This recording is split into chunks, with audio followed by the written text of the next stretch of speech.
Venus of Urbino. Here we have the Venus of Urbino painted by Titian. It is currently in the Uffizi Museum in Florence, Italy. Let's explore the Venus and its artist. Titian was commissioned to paint a painting as a gift to the young wife of the Duke of Urbino. For a model, he used a painting from his mentor, Giorgione, titled Sleeping Venus. During the Renaissance period, when painting an erotic nude, Venus, the goddess of love, was often used. People accepted this because it was not a real woman, but a fictional goddess. It allowed them to look at the eroticism without guilt. Titian completed the work in 1538. The message to the wife was for her to be a faithful wife and a good mother. The Renaissance period took place between the 14th and 17th centuries. It was considered a bridge between the Middle Ages and the modern time. The word Renaissance literally means rebirth. The political climate at this time was very stable. There was no central government at this time. There were a group of city-states run by wealthy families. These families were high-ranking members of the Catholic Church. They used their influence and money to create great works of art and literature. They encouraged free thinking by men of letters as opposed to scholarly clerics. This freedom of thought allowed the Protestant Reformation. Now that we have a general understanding of the period, let's look at Titian.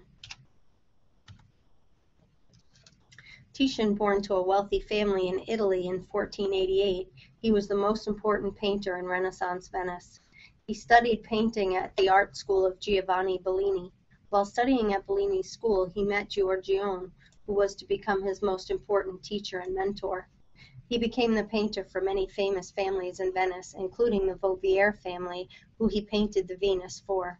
Titian also painted for Philip II of Spain, Pope Paul III, and Holy Roman Emperor Charles V.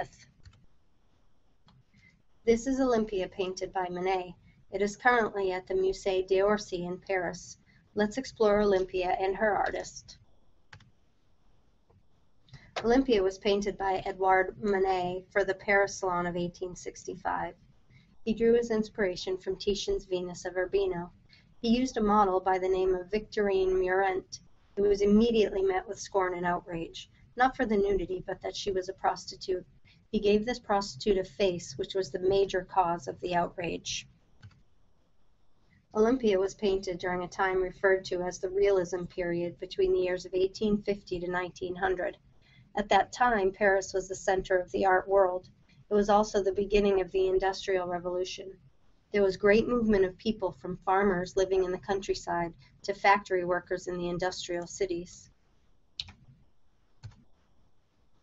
Politics at this time was always in flux.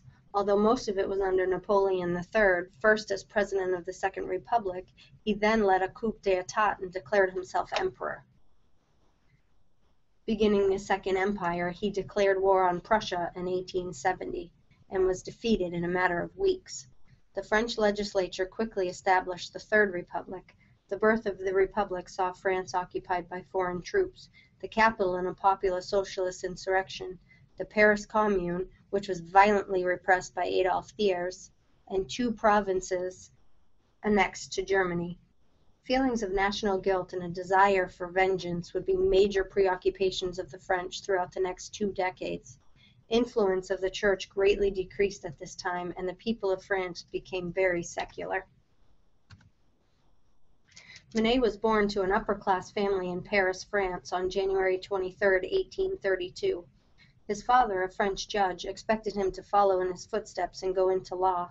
When this didn't work, his father suggested he go in the Navy. After he failed the entrance exam twice, his father relented and let him enter art school. He then studied under academic painter Thomas Couture. Monet's masterworks, The Luncheon on the Grass and Olympia, both 1863, caused great controversy and served as rallying points for the young painters who would create Impressionism. Today, these are considered watershed paintings that mark the genesis of modern art. Both Venus of Urbino and Olympia are of reclining nudes inspired by Giorgione's Sleeping Venus. Both artists painted in oils on canvas. They used the same style of layering oils, which gave the painting a soft glow. But more important, how do they differ? Venus, with her beautiful face and angelic gaze, allows people to gaze upon this painting without guilt. Because she was a goddess, her nudity was acceptable. Olympia, on the other hand, stared out at you, challenging you to criticize her prostitution. Venus, with the servant helping a child, reminds viewers of motherhood. People did not know what to make of Olympia's black servant, and giving her flowers reminded him that this was the completion of a business deal. The puppy, curled up sleeping at the foot of Venus, made people think of her as a faithful wife. Olympia's cat had people thinking of an uncontrollable street-running tramp.